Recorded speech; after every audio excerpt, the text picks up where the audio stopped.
ओम श्री मात्रे नमः। नमस्ते मित्रों, श्री विद्यापीठ में आप सभी साथियों का स्वागत है। कुल कुलाचार का ये जो सीरीज चल रहा है, इसमें आज हम पांचवा पार्ट आपके सामने प्रस्तुत कर रहे हैं। इस पांचवें पार्ट का जो विषय है, इष्ट देवता कौन है, कुल इष्ट देवता, ये संकल्पना क्या है, सच में हम जिस देवता को हमें अंदर से अच्छी लगती है वही देवता हमारी इष्ट देवता होती है, या बहुत लोगों को ऐसा लगता है कि गणपति है या दत्तात्रेय है या ललिता बगलामुखी, इनको देखने के बाद इनकी मूर्तियां बहुत सुंदर होते हैं, फोटो बहुत सुंदर होते हैं, और कुछ लोगों को ऐसा लगता है कि मुझे वो अंदर से पसंद है, तो मैंने किसी पिछले जन्म में उनकी साधना की होगी, इसलिए वो मुझे अंदर से पसंद है, तो ये मेरी इष्ट हो गई। तो ये सारी बातें क्या सच में है क्या?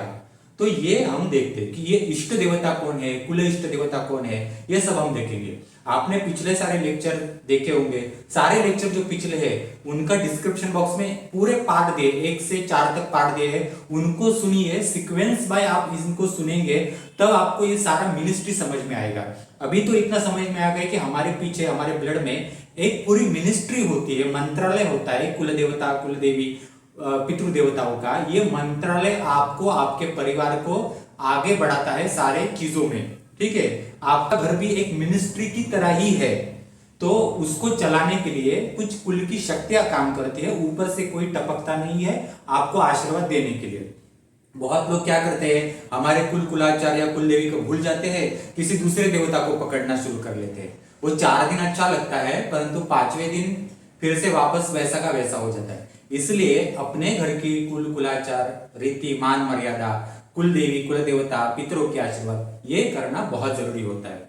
अभी मित्रों, आपने ये जो चार्ट है ये तो आपको समझ में आया होगा। ये चार्ट में आपको पहले से 4 लेक्चर से दिखा रहा हूं कि कुल देवी कुल देवता, इनके अंदर कुल सुहागन, कुल पुरुष होता है, कुल निर्वशी, कुल जति सती, ऐसे अलग अलग तत्व होते हैं। तो ऐसे ही कुल देवी और कुल देवता, इनके अंदर कुल इष्ट देवता ये तत्व आता है।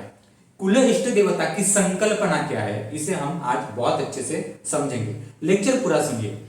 अब इस लेक्चर को शुरू करने से पहले आपको मैं एक उदाहरण बताता हूं। मैं पहले जब ज्योतिष वगैरह देखता था, कुंडलियां देखता था, लोग बाहर बाहर से घर पे आते थे, तो कुंडली देखकर मैं बच्चे के माता पिता को बोलता था कि आपके बच्चे में ऐसा कोई पूर्वज का गुण आया है क्या, या आपके किसी चचेरे चचेरे किसी नाना का ऐसा गुण आया है क्या।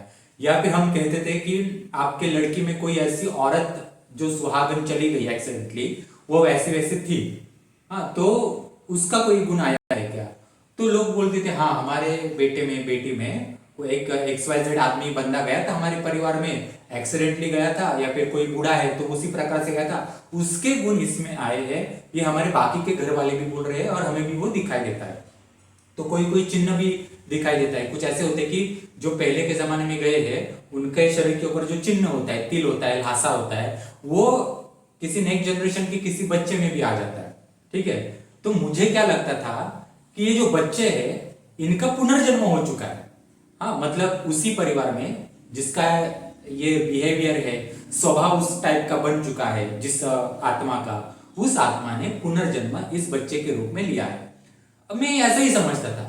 अब जैसे जैसे मैंने श्री विद्या का अभ्यास किया, फिर हमने कुछ तांत्रिक चीजों का देखे, कुछ तांत्रिक चीजें, बहुत सारे आत्माओं से बातें की, पिशाच तत्व, इस्लामिक तंत्र, बंगाली तत्व, बहुत सारी चीजों का हमने अभ्यास किया, ये चीजें देखी हमने। इसके बाद मेरा ये भ्रम टूट गया कि किसी को भी ऐसा मतलब आप समझ लो कि मैं अगर आज मर जाता हूं तो मैं मेरी इच्छा से 1 पीढ़ी बाद 2 पीढ़ी बाद मेरे ही किसी नेक्स्ट जनरेशन में जन्म नहीं ले सकता। मित्रों, यहां पर हजार सालों तक, 1.5-2 हजार सालों तक भी पुनर्जन्म नाम की प्रक्रिया मनुष्य की मनुष्य में नहीं होती। ये इतनी आसान बातें नहीं है, ठीक है, इसलिए मनुष्य जन्म दुर्लभ कहा जाता है।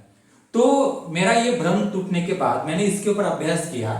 हमारा बैकग्राउंड अच्छा था, इसलिए हमने स्टडी करते गए और हमारे सामने वो चीजें आती गई। तो उस बच्चे में उसके पिछले पूर्वजों का ये गुण आया कहां से? तो मित्रों, क्या होता है कि हमारे आसपास ना अतृप्त पितर ये बहुत सारे होते हैं। इसमें से कोई ऐसा एक पितर होता है, उसकी इच्छा होती है कि मुझे जन्म लेना है, मेरी ये वासना पूरी नहीं हो चुकी है। तो ये आत्माएं क्या करती है, इनकी तीव्र वासना होती है। तो घर में कोई गर्भवती स्त्री, बच्चा जब पेट में होता है तब ऐसी कोई आत्मा उसी घर की जो जन्म लेना चाहती है वो जन्म तो नहीं ले सकती उसी के पेट में जाकर, क्योंकि वो अलग आत्मा आती है। तो एक ही शरीर में दो आत्मा नहीं रह सकते, ठीक है। तो ये जो आत्मा होती है वो क्या करती है, जब गर्भ तैयार होता है तब अपनी एक ऊर्जा की छाप उसके ऊपर छोड़ देती है, और उसके ऊपर ऊर्जा की छाप छोड़ने के बाद उस बच्चे के ऊपर अपने ऊर्जा का या अपना अधिकार दर्शाती है। वो आत्मा पूरी की पूरी ट्रांसफर नहीं हो पाती। तो जब बच्चा जन्म लेता है तब वो उसका बिहेवियर वगैरह जो होता है ना, वो ऊर्जा उसके शरीर में छाप होने के कारण वो पूर्वजों का कोई गया है उसके तरह बिहेवियर वगैरह कर देता है।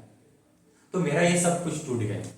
हाँ, ये मैं क्यों बता रहा हूं, क्योंकि कुलाचार आप महाविद्याओं का स्टडी करते हैं, आप कुंडलिनी जागरण का स्टडी करते हैं, चक्रा का स्टडी करते हैं, ये सारी चीजें समझ में आनी चाहिए, ठीक है।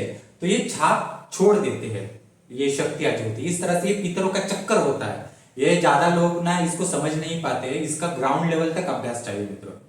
अभी इष्ट देवता और कुल इष्ट ये सब्जेक्ट क्या है ये हम देखते हैं। इसको देखने से पहले आप हमारा YouTube चैनल शेयर कीजिए, सब्सक्राइब कीजिए। जिनको भी पितृदोष का प्रॉब्लम है, महामृत्युंजय साधना है, तर्पण अभिषेक विधि इसमें सिखाया है, शिवलिंग के ऊपर सुपारी के ऊपर कैसे कर सकते हैं, क्योंकि आपका पितृदोष किसी भी तीर्थ स्थान के ऊपर जाकर 1-2 घंटे की विधि में नहीं निकलता, आपको अपनी ही साधना करनी पड़ती है। आपको अगर महागणपति साधना करनी है श्री विद्या से संबंधित तो वो कर सकते हैं। जिनको कुल देवी के प्रॉब्लम से कुल देवी के लिए सिद्ध कुंजी का साधना कर सकते हैं। इसमें चामुंडा तर्पण, चामुंडा अभिषेक पूरे विधि इसमें सिखाए है, और इनके सारे लिंक डिस्क्रिप्शन बॉक्स में दिए हैं, और मेरा मोबाइल नंबर भी सामने है, उसमें आप मुझसे संपर्क कर सकते हैं। तो मित्रों, इष्ट इस शब्द का अर्थ मैं आपको बताता हूं। इष्ट मतलब ई म्हणजे इच्छा, ई म्हणजे तात्कालीन प्रॉब्लम जो होते हैं, इमरजेंसी में प्रॉब्लम होते हैं, इसमें मार्ग दिखाने वाली एक शक्ति। और ष्ट का अर्थ होता है कड़क तत्व। कड़क मतलब इनकी उपासना या इनका जो एनर्जी होती है वो बहुत कड़ी होती है। इनको नॉर्मल चीजें पसंद नहीं आती, मतलब गलतियां पसंद नहीं आती, इनका तत्व कड़क होता है, इसको कहते हैं इष्ट, ठीक है। मैंने आपको पुनर्जन्म का ये जो चीज बताई इसलिए बताई क्योंकि एक्चुअली ऐसे डायरेक्टली किसी का पुनर्जन्म नहीं होता। लोगों के अंदर ये भावना आती है ना कि मुझे दत्तात्रेय बहुत पसंद है, मुझे बगलामुखी बहुत सुंदर दिखती है, तो वो मेरी इष्ट हो गई। मुझे बटुक भैरव का अंदर से आ रहा है तो मेरी इष्ट हो गई। नहीं मित्रों, आपको जो पसंद आता है और उसका जब आप उपासना करते हो तो आपका वो ऐसा एज ए गुरु टाइप या आपका इच्छा से बना हुआ गुरु टाइप वगैरह बनता है, या आपकी इच्छित उपासना बनती है, इष्ट देवता नहीं बनता, ठीक है। अब इष्ट देवता, कुल की इष्ट देवता मतलब क्या है कि आपके परिवार में पूर्वजों में 2-3 पीढ़ी जो उस टाइम गुजरे, उन्होंने किसी स्पेशल देवता की या स्पेशली किसी संत की अच्छे से उपासना की, साधना की, उनकी सेवा की। मतलब गांव में पहले होता था ना, कोई बड़ा XYZ देवता का मंदिर होता था, या पहले गांव में क्या होते थे, पहले संत होते थे, तो संत और इन देवताओं के पास क्या होता था कि आसपास के गांव के लोग ऐसे सेवा के रूप में रहते थे, एक पीढ़ी के बाद दूसरी पीढ़ी सेवा के रूप में रहती थी। संतों के अवतार में भी क्या होता था कि किसी का पूरा खानदान उस संत की सेवा में होता था। संत जाने के बाद आगे का उसका जो जनरेशन है वो उसकी समाधि की तरफ रहता था। तो ये 2-3 पीढ़ियां एक ऐसे देवता या संत के पास गुजरती है, तब वो संत या वो देवता जो XYZ है, वो देवता आपके कुल में इष्ट देवता बनती है, ठीक है। और ये इष्ट देवता का काम क्या है, देखो कुल देवी और कुल देवता ये सेपरेट है, हाँ, इनका काम अलग है, इनका काम अलग है।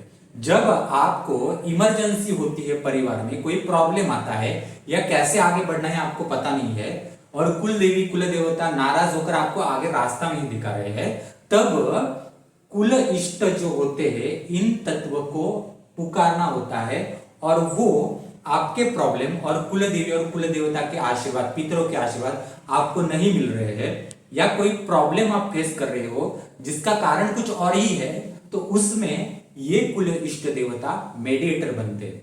इनका एक्चुअली ऐसा कोई मोटा लोगों को आज के इतना पता भी नहीं है, मे बी आपको एक संकल्पना बता रहा हूं कि क्या क्या होता है इसमें। तो ऐसे कुल इष्ट देवता को पुकारा जाता है और उनसे निवेदन किया जाता है कि ये जो इमरजेंसी में प्रॉब्लम आया है इसमें आप रास्ता दिखाओ। जैसे कि बहुत सारे लोगों के एक्सीडेंट होकर ऑपरेशन होते हैं, कर्जा हो जाता है, फंस जाते हैं लोग, पैसे के चक्कर में फंस जाते हैं, रास्ता नहीं मिल पाता कैसे जाना है, पूरा दिमाग मतलब ये आउट हो जाता है। इसमें ये एनर्जी मदद करती है।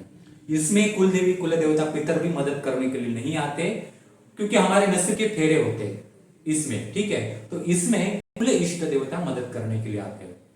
अब ये लोगों को इतना पता नहीं है, क्योंकि इसके लिए आपको अपने 10-15 पीढ़ी का प्रॉपर स्टडी करना पड़ेगा। आपका पिछले 3-4 पीढ़ी से पहले का कौन जो पीढ़ी है वो किस संत के पास था, किस देवता के पास था, ये भी देखना पड़ता है। तो कुल देवी और कुल देवता संकल्पना अलग है, कुल इष्ट देवता संकल्पना अलग है। और लोगों को जो लगता है कि मेरी इष्ट ये है, मेरी इष्ट वो है, मैं अपने इष्ट का ये कर रहा हूं, तो वो एक्चुअली इष्ट इस तरह से नहीं होता मित्रों। अब तो समझ में आ गया।